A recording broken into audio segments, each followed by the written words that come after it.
It's not often that this happens, but some cards used by Yu-Gi-Oh! Anime characters have actually impacted the real-life card game in some ways. And here are some characters whose cards or decks have impacted the real-life card game. And first up is Yusei Fudo. Yusei is a lot of people's favorite protagonist. His serious personality contrasted with his bombastic combos in the anime have appealed to a lot of fans.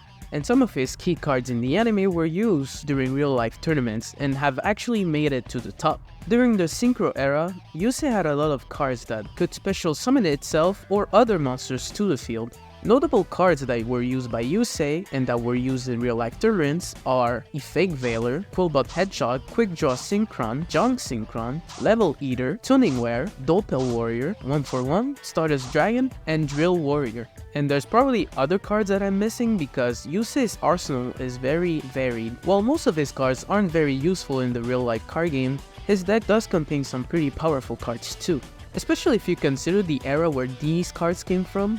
And when Link monsters came about, some of his cards can be used for Link summons. For example, the tokens created by Doppel Warrior, but the most notable one is Levelator, obviously, since it can come back pretty easily from the graveyard. Following Yusei is Crow Hogan, who uses none other than Black Wings.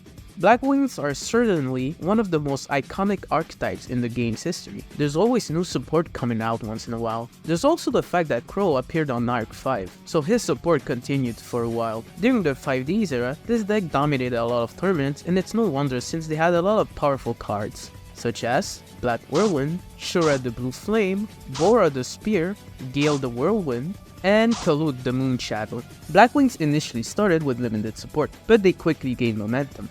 With their incredible swarming ability and the introduction of Synchro Summoning, the deck rose to prominence. And in fact, Black Wings made history by winning the 2009 World Championship, showcasing their dominance on the global stage, and their popularity grew the following year. Moving on to the Arc 5 era, we have Yuto and his Phantom Knights archetype.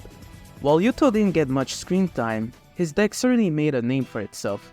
The Phantom Knights had a significant showing during the World Championship qualifiers. Combining forces with the Burning Abyss, the Phantom Knights complemented that archetype, creating a versatile and competitive deck. When it comes to the Phantom Knights, their strength lies in their ability to interact with their own graveyard. While each monster in the main deck possesses different effects, they all share a common strategy. By banishing themselves from the graveyard, they can search for other Phantom Knights monster, their own spell and trap cards, or even place those cards back into the graveyard. Thankfully, a lot of Yuto's cards were buffed from the anime to the real-life card game, otherwise his deck would be very underwhelming. Now moving on to the Vrains era, we have multiple characters. The Vrains anime really just made meta decks for a lot of their characters, which is very rare to see. Now let's start with the character Go Onizuka. His deck is the Goki deck. In the Vrains anime, Go was supposed to be some kind of virtual reality entertainer, and the Goki archetype was one of the earliest decks introduced during this era. During the time of the release, I was very surprised to see how consistent this deck was. Every time one of the monsters were sent to the graveyard, they could immediately search out another card. And with the release of Link monsters, sending monsters from the field to the graveyard was one of the easiest things ever now.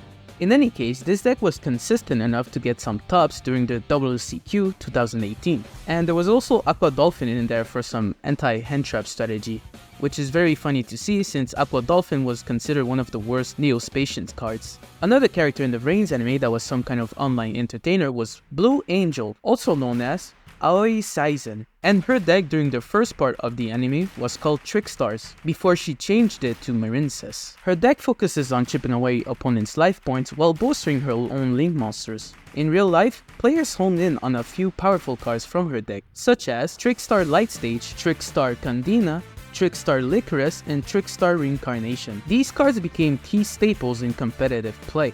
Trickstar Lightstage ability to search and give additional burn damage, along with Trickstar Reincarnation's devastating hand destruction effect, certainly proved to be a challenge for many duelists.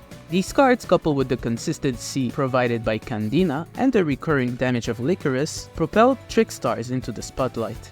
The final archetype I want to talk about is Rockets, used by Revolver or Ryoken Kogami. All Rocket monsters, except for a few exceptions, have an effect when a Link monster targets it with a card effect, and they also have an effect during the end phase to special summon another monster from the deck if they're destroyed, which they often do by destroying themselves. The Rocket archetype was often used in a deck called Dragon Link, a combo heavy deck that uses a lot of the Rocket monsters. Since Rocket monsters are actually Dragon types, they fit right in with the other cards, and there's also the fact that they're all dark monsters, an attribute with a lot of support cards. Rocket monster has access to a lot of powerful extra deck monsters, such as the Boro Link monsters, and the Synchro Boro monster, Boro Savage Dragon. They also have access to the Topologic monsters. The archetype excels in swarming the field with various Rocket monsters and utilizing their effects to gain advantage, disrupt opponents' strategies, and establishing a strong board. That wraps up the 6 characters that have left their mark in the real-life card game. If you feel like I've left someone out, please mention it in the comments down below. If you wanna help out with the channel, give a like, subscribe, and watch another video perhaps. Until next time!